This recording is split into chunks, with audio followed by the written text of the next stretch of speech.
semuanya dalam tujuan agar segera bekerja cepat.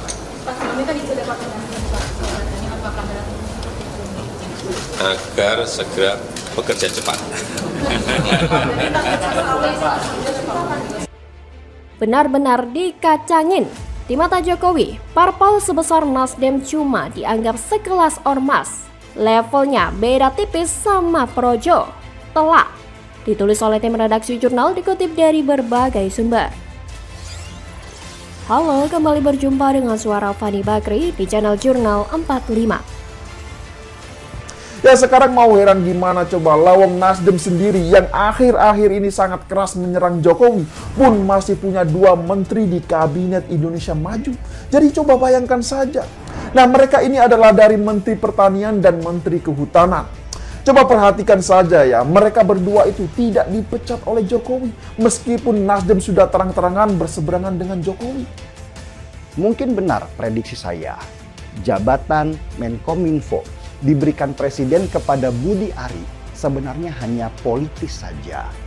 Sebagai sebuah pesan kepada banyak partai bahwa relawan pun bisa dapat jabatan selevel menteri.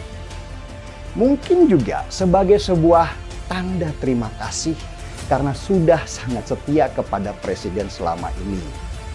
Atau memang Jokowi sedang memasang orang-orangnya karena sangat paham bahwa menteri dari partai itu sudah pasti nggak efektif karena partai-partai itu sekarang sedang sibuk bergerak untuk pemilu legislatif. Nah pertanyaannya adalah mengapa Jokowi ini tidak memecat kedua menteri dari Partai Nasdem itu? Ya itulah hebatnya seorang Jokowi. Ya memang langkah politik Jokowi ini sangat tinggi kalau menurut saya. Bahkan saya pernah mendengarkan sebuah cerita dari teman dekat saya ya. Tahu tidak, orang-orang yang ada di dekatnya itu pun sulit untuk memahami langkah politik Jokowi. Nah jadi bisa dibayangkan kalau orang dekatnya saja sulit untuk menerka atau memahami langkah politik Jokowi, apalagi lawan politiknya. Saya tetap nggak habis pikir dan pertanyaan yang sama, kenapa mesti Budi Ari? Atau memang Jokowi sedang menaikkan seseorang untuk melihat karakter aslinya? Karena karakter asli seseorang akan terlihat mudah ketika dia memegang kekuasaan. Langkah Jokowi ini semakin bikin pusing menjelang akhir masa jabatannya. Begitu banyak manuvernya yang membuat kita jadi terkaget-kaget melihatnya. Yang pasti buat saya, Jokowi tidak ingin terlihat sebagai bebek lumpuh yang kutukan buat seseorang pemimpin di akhir-akhir jabatannya, di mana para menterinya sudah sibuk masing-masing sehingga negara bisa jadi autopilot seperti masa terakhir SBY ketika berkuasa. Direktur Fox Polo Center, Pangi Syarwi Caniago, menilai reshuffle kabinet yang dilakukan Presiden Jokowi syarat nuansa politiknya. Terutama itu ditunjukkan kepada Partai Nasdem yang tidak mendapatkan jatah menteri kembali usai kadernya terseret kasus korupsi Menara BTS. Pangi menilai, ada hubungan antara apel siaga perubahan Nasdem yang digelar di Gelora Bung Karno kemarin dengan reshuffle di kabinet Jokowi. Menurutnya, pesan politik dengan reshuffle adalah balasan dari Jokowi sebagai respon dari politik pamer kekuatan Nasdem di GBK. Memang yang ditampilkan Nasdem seolah mengartikan dia tidak mau jadi partai yang bisa diinjak-injak dan Nasdem mengesankan ingin mandiri dan tidak mau di bawah ketiak atau dikangkangi oleh tokoh dan partai lain. Nasdem ingin menjadi pemimpin koalisi. Namun Jokowi tak tinggal diam. Sehari setelah Nasdem unjuk gigi, dengan memamerkan ratusan ribu kadernya di GBK, Jokowi pun langsung melakukan reshuffle menteri di pos yang sebelumnya ditempati kader Nasdem. Ini menarik, karena seperti kasus korupsi sebelumnya, misalkan yang terjadi di Golkar, PDI Perjuangan, Gerindra, dan lain-lain, biasanya yang diminta kader dari partai itu sendiri. Tapi Nasdem itu mendapatkan perlakuan berbeda. Harusnya kan jatah Nasdem, tapi ditempati oleh orang di luar koalisi. Bahkan Presidium Kongres Rakyat Nasional atau Kornas Sutrisno Pangaribuan ikut mengomentari penunjukan pendiri sekaligus Ketua Umum Sukarelawan Pro Jokowi, Budi Ari, sebagai Menteri Komunikasi dan Informatika menggantikan posisi Joni G. Plate. Sutrisno Pangaribuan, penunjukan Budi Ari sebagai Menkominfo menggantikan posisi orang Nasdem adalah sebuah balas dendam paling manis dari Jokowi untuk Surya Paloh dan Nasdem.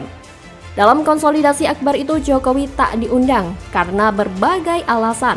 Bagi Sutrisno Pangaribuan, itu adalah sinyal genderang perang dari Nasdem yang langsung disambut Jokowi.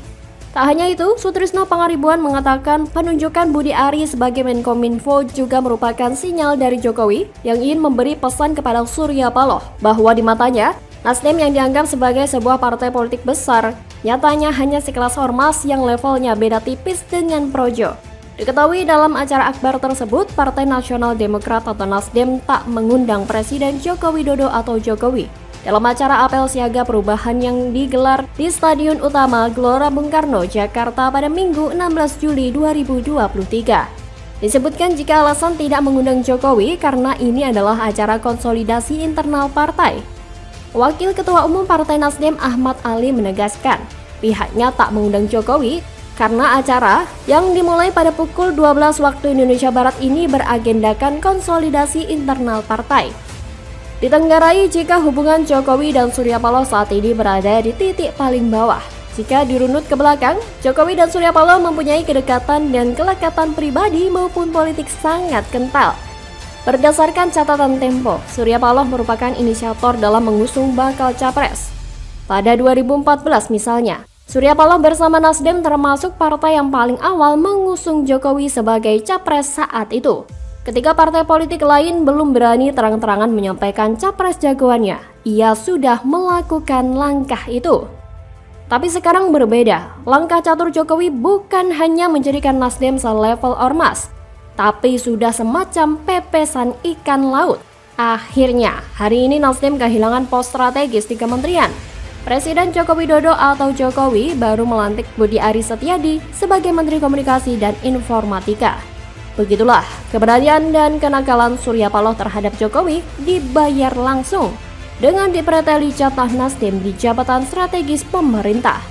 Langkah Jokowi untuk menghukum Nasdem apakah hanya berhenti pada saat penggantian jabatan Kemenkominfo? Ingat, masih ada 2 menteri dari Nasdem yang masih bercokol di kabinet Jokowi.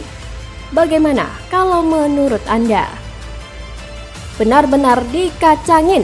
Di mata Jokowi, parpol sebesar Nasdem cuma dianggap sekelas ormas. Levelnya beda tipis sama Projo. Telak. Ditulis oleh tim redaksi jurnal dikutip dari berbagai sumber. Waduh, wajah baru Rocky Gerung ungkap Anies Baswedan tidak pantas dipilih dalam Pilpres 2024. Tamparan telak nih bos. Halo, selamat datang di channel Jurnal 45. Kan orang udah pikir kalau Anies jadi IKN akan dibatalkan, kereta cepat akan dibatalkan. Tapi sangat mungkin juga Anies bilang enggak, separuh-separuh. Nah di situ yang saya sebut tadi, Anies mau ngapain? Kalau separuh-separuh, mending kita dukung Pak Jokowi. Sekalian gitu sekalian aja kan. Itu jadi beban atau kasih Gibran aja kan. Ngapain pilih Anies kalau dia separuh-separuh? Kan itu intinya, itu yang saya bilang tadi. Ya saya bisa pahamin itu, pasti Pak Jokowi menempatkan positioning beliau barangkali sebagai pemimpin koalisi partai-partai pemerintahan ya. Dan beliau tidak menganggap lagi Nasdem ini di dalam koalisi pemerintahan untuk sementara ya. Tapi komitmen Nasdem sendiri di pemerintahan? Ya tetap. Pengamat politik sekaligus akademisi Rocky Gerung tiba-tiba mengatakan bakal calon presiden Anies Baswedan tidak pantas dipilih sebagai presiden. Menurut dia, saat Anies terpilih, tak ada kepastian bahwa apa yang dilakukan Presiden Jokowi akan dia lanjutkan. Seperti IKN dan kereta cepat, kemungkinan besar akan Anies batalkan, apalagi melihat Jokowi yang kontra dengan Anies. Rocky bahkan menyarankan kalau tidak mau ada perbedaan dan Anies tidak tegas menunjukkan sikapnya, apakah melanjutkan atau tidak, lebih baik masyarakat memilih lagi Presiden Jokowi atau sang anak Gibran Raka Buming Raka. Ia menyebut istilah memboikot adalah cara menguji moral seseorang dan itulah elektabilitas yang sebenarnya. Ia pun menegaskan jika Anies pemikirannya di Pilpres 2024 hanya separuh-separuh. Tidak tegas, Kenapa harus dipilih? Kenapa nggak milih Ganjar? Pernyataan Rocky ini secara gamblang memberikan penegasan bahwa Anies memang tidak pantas menjadi penerus Presiden Jokowi. Dan jika Anies menjadi presiden, dia tidak akan melanjutkan seluruh program yang Jokowi gagas. Jelas sekali semua akan dilakukan perubahan sesuai apa yang dicanangkan koalisi mereka. Padahal yang sedang dibutuhkan negara ini siapa gerangan yang akan melanjutkan perjuangan Jokowi untuk mengganti status Indonesia sebagai negara berkembang menjadi negara maju. Jika Rocky berpendapat perubahan yang digagas Anies dan koalisinya tidak akan melanjutkan program Jokowi, ada satu hal lagi yang akan mendukung ketidakcocokan Anies meneruskan Jokowi. Lihat saja rekam jejaknya yang melanjutkan kepemimpinan Jokowi di Jakarta. Berhasil tidak? Lihat saja sudah berapa banyak uang rakyat Jakarta dipelorotin untuk anggaran aneh seperti lem Aibon, pulpen, dan anggaran lainnya yang jumlahnya begitu fantastis.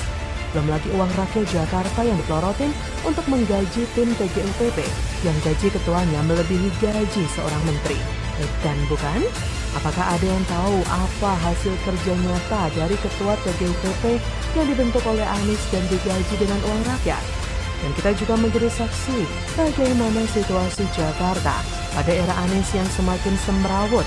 Trotoar diperlebar tapi malah dijadikan lahan parkir atau tempat berjualan. Warga Sunter yang waktu kampanye selalu yasinan untuk memenangkan Anies tapi mereka malah merasa diperlakukan seperti hewan saat digusur seperti yang diberitakan. Belum lagi janji manis Anies tentang OKOC yang katanya dimodalin punya bisnis, disediakan tempat usaha, dan dicarikan pembeli seperti spanduk mereka saat kampanye. Saat kampanye mengumbar kata-kata manis bahwa akan diberikan modal usaha, tapi setelah menjabat sebagai gubernur, Anies dengan mudahnya mengatakan bahwa memang tidak ada modal dalam program OKOC. Jadi bisa dibayangkan berapa juta rakyat Jakarta yang sudah tertipu dengan rangkaian kata-kata manis tentang program OKOC saat kampanye dalam Pilkada Jakarta dulu. Dari kasus ini kita sebenarnya sudah bisa menilai sendiri bahwa ada yang menghalalkan segala cara demi meraih kekuasaan. Sebenarnya bukan hanya dari kualitas kinerja atau antitesa Jokowi, kemungkinan besar Anies tidak akan menjadi capres itu semakin nyata. Karena elektabilitas Anies di beberapa survei semakin anjlok. Bahkan di survei terbaru dari lembaga survei, raihan suara mayoritas masuk pada Ganjar dan Prabowo, sedangkan Anies kalah telak. So bisa dipastikan Indonesia bukan hanya akan bernasib sama dengan Jakarta selama 5 tahun terakhir ini jika Anies yang menjadi presiden, tapi juga akan gagal sebagai capres. Bagaimana menurut Anda?